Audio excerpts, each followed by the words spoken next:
देखिए आज के क्लास में आपका अकाउंट्स का 100 ऑब्जेक्टिव सुनेंगे, ठीक है। इकोनॉमिक्स के तरह इसमें भी आप लोग सही सही सुनाइए, ठीक है। चलिए खड़ा बेटा। गैर व्यापारिक संस्थाओं में देयता पर परिसंपत्तियों के अधिक को क्या कहा जाता है? पूंजी निधि, पूंजी हानि, लाभ। पूंजी निधि। कर के लिए प्रावधान है क्या? चालू दायित्व, आंतरिक संचय, ए और बी दोनों। चालू दायित्व। निम्नलिखित मदों में से किसे चालू अनुपात की गणना में ध्यान नहीं दिया जाता है? लेनदार, देनदार, फर्नीचर, बैंक अधिविकर्ष। फर्नीचर। प्रवृत्ति प्रतिशत की गणना के लिए किसी भी वर्ष का चयन किया जाता है, किसमें? Current year, last year, base year. आधार वर्ष। आधार वर्ष। समान आकार के आर्थिक चिट्ठों में कुल समता एवं दायित्वों को बराबर माना जाता है, कितना? 100, 10, 1, 1000। 100। क्षैतिज विश्लेषण किस नाम से जाना जाता है? शीर्ष विश्लेषण, आंतरिक विश्लेषण, गतिशील विश्लेषण। गतिशील विश्लेषण। ऋण पत्रों का शोधन किया जा सकता है, किसमें? लाभ में से, पूंजी में से, प्रावधान में से। इनमें से सभी। हरण किए गए अंशों के पुनर्निर्गमन पर दी गई छूट को डेबिट किया जाता है, किसमें? लाभ हानि खाता में, सामान्य संचय खाता में, अंश पूंजी खाता में, अंश हरण खाता में। अंश हरण खाता में। एक कंपनी अपने अंशों को प्रीमियम पर भारतीय कंपनी अधिनियम 2013 की किस धारा के अंतर्गत जारी करती है? 78, 52, 79, 80। 52। फर्म के विघटन पर बैंक अधिविकर्ष को हस्तांतरित किया जाता है क्या? रोकड़ खाता में, वसूली खाता में, बैंक खाता में। वसूली खाता में। फर्म के समापन पर सबसे अंत में कौन खाता बनाना चाहिए? वसूली खाता, साझेदार की पूंजी खाता, रोकड़ खाता। रोकड़ खाता। है ना। कैश अकाउंट से ही पता चलता है ना, जब दोनों तरफ इक्वल आ जाता है तो कि मेरा अकाउंट सही बना, रियलाइजेशन और पार्टनर्स कैपिटल। अगर कैश इक्वल नहीं आ रहा है तो आपका रियलाइजेशन या पार्टनर्स कैपिटल में कहीं पे आपका फॉल्ट है, गलत है। पुनर्मूल्यांकन खाता का शेष पुराने साझेदारों के पूंजी खाते में हस्तांतरित किया जाता है, किस अनुपात में? पुराने लाभ अनुपात में, नए लाभ अनुपात में, समान अनुपात में। पुराने लाभ अनुपात में। ए और बी एक फर्म के साझेदार हैं, है ना। सी का प्रवेश 1/4 हिस्सा के लिए होता है, तो ए और बी का त्याग अनुपात क्या होगा? 1:1। हाँ, ये तो कैलकुलेशन कर लेंगे, नहीं दिया हुआ तो रेशियो 1:1 है ना। और फिर कौन आता है? सी आता है 1/4 के लिए, है ना, तो निकल जाएगा। साझेदारों द्वारा फर्म का ऐच्छिक समापन किया जा सकता है, कब? 3/4 सदस्यों के निर्णय पर, आधे सदस्यों के निर्णय पर, बहुमत के आधार पर। बहुमत के आधार पर। वसूली खाते के लाभ हानि खाता का बंटवारा साझेदारों में किया जाता है, किस अनुपात में? लाभ विभाजन अनुपात में, पूंजी अनुपात में, बराबर बराबर। इसमें होगा लाभ विभाजन अनुपात। हाँ। फर्म के विघटन पर साझेदारों के ऋण खाते को हस्तांतरित किया जाता है, वसूली खाते में, साझेदारों के पूंजी खाते में, साझेदारों के चालू खाते में। इनमें से कोई नहीं। नहीं, इनमें से कोई नहीं। फर्म के विघटन पर साझेदारों के ऋण खाते को हस्तांतरित किया जाता है। हाँ, इसमें से कोई नहीं है। उसका जो ऋण अकाउंट जो है, कैपिटल लोन अकाउंट तो अलग ना बनता है पार्टनर्स का, तो इसमें कुछ कोई में भी नहीं जाएगा। और अगर करेंट दिया रहे तो लोन का वैल्यू को करेंट में पहले ट्रांसफर करेंगे, करेंट बनाने के बाद पार्टनर्स कैपिटल बनाते हैं, है ना। व्यवसाय की प्रसिद्धि के मौद्रिक मूल्य को क्या कहते हैं? अधिशेष, ख्याति, अधिलाभ, असामान्य लाभ। ख्याति। निम्नलिखित में से किसे वसूली खाते में हस्तांतरित नहीं किया जाता? लेनदार, देनदार, वसूली व्यय, नगद शेष।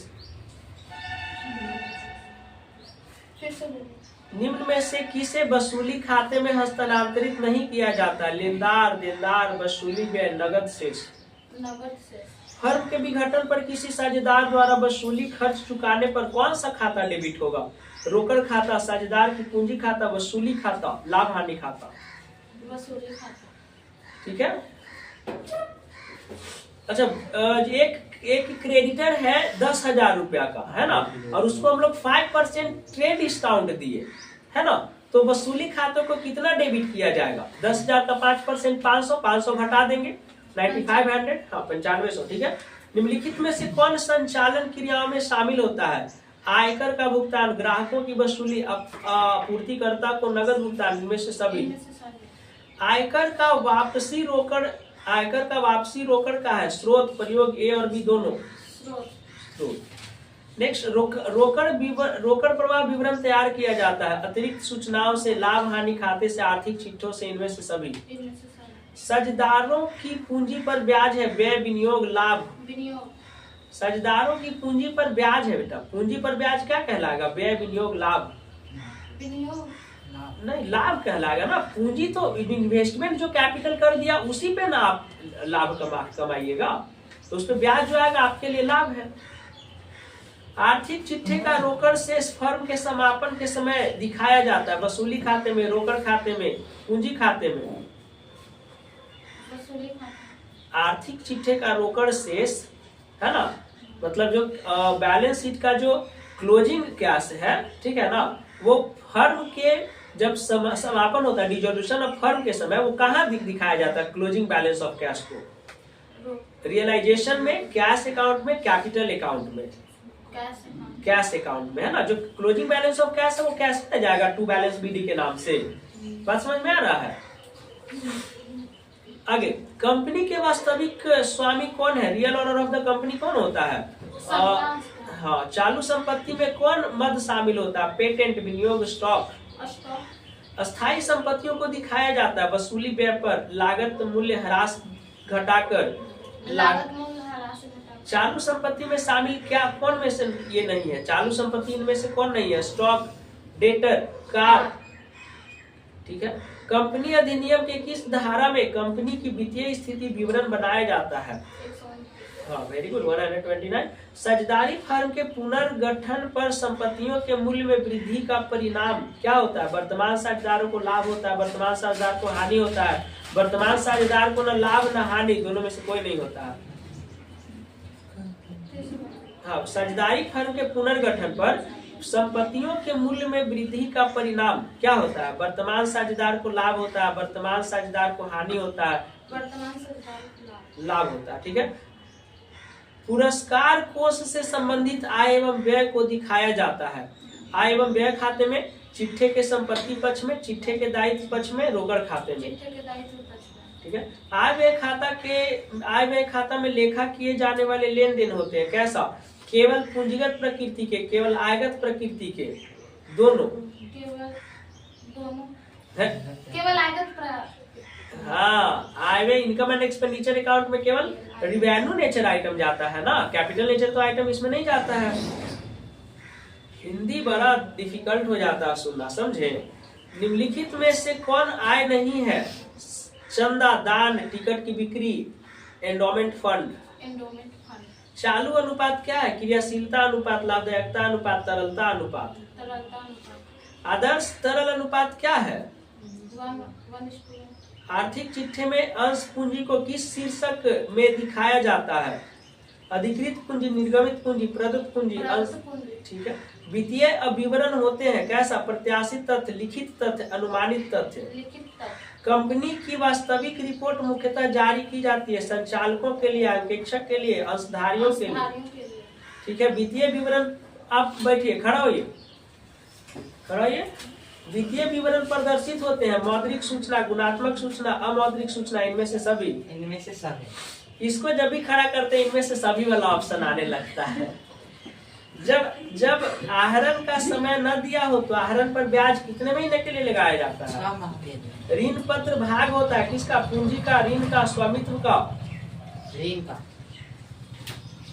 ऋण पत्र पर ब्याज की दर कितना होता है? ठीक है। कंपनी के लिए ऋण पत्रों के निर्गमन पर कटौती क्या कहलाता है? पूंजीगत लाभ, पूंजीगत हानि। साधारणतः ऋण पत्र क्या होते हैं? सुरक्षित। हाँ, ठीक है। अंशों की निर्गमन के पहले कौन सा विवरण जारी किया जाता है? विवरण। बहुत बढ़िया, दिल पे ले लिया बेचारा, बिना ऑप्शन के बता रहा है, ऐसे ही याद कीजिए।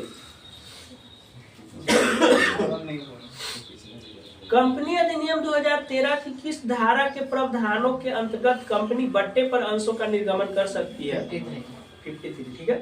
अंशों के निर्गमन पर बट्टा क्या है? पूंजीगत लाभ, पूंजीगत हानि। अंश आवंटन खाता है किसका? व्यक्तिगत खाता, वास्तविक खाता, नामक खाता। कंपनी के प्रवर्तकों को अंश जारी करने पर किस खाता को डेबिट किया जाता है?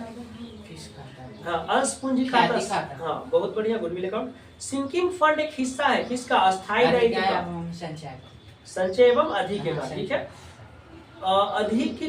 ख्याति के मूल्यांकन की प्रचलित विधि क्या है? औसत लाभ विधि, पूंजीकरण विधि। बहुत बढ़िया। विशेष उद्देश्य के लिए प्राप्त दान दिखाया जाएगा कहाँ? विशेष स्पेसिफिक डोनेशन क्या होता है? लाइबिलिटी होता है कि एसेट्स होता है या एक्सपेंसेज होता है? लाइबिलिटी लाइबिलिटी होता है। प्राप्ति एवं भुगतान खाता सामान्यतः किसमें दर्शाया जाता है? अधिक के पूंजी कोष, डेबिट शेष, क्रेडिट शेष। डेबिट शेष साझेदारी अनुबंध में परिवर्तन का परिणाम क्या होता है? फर्म का पुनर्गठन। पुनर्गठन ठीक है, फर्म का, हाँ ठीक है।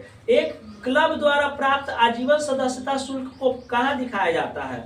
प्राप्त आय व्यय खाते में, दायित्व के आर्थिक चिट्ठा में। के दायित्व पक्ष में। हाँ, आर्थिक इसमें है नहीं ऑप्शन की चिट्ठे के दायित्व पक्ष में, है ना, तो केवल इसमें बैलेंस शीट होगा, आर्थिक चिट्ठा होगा, है ना।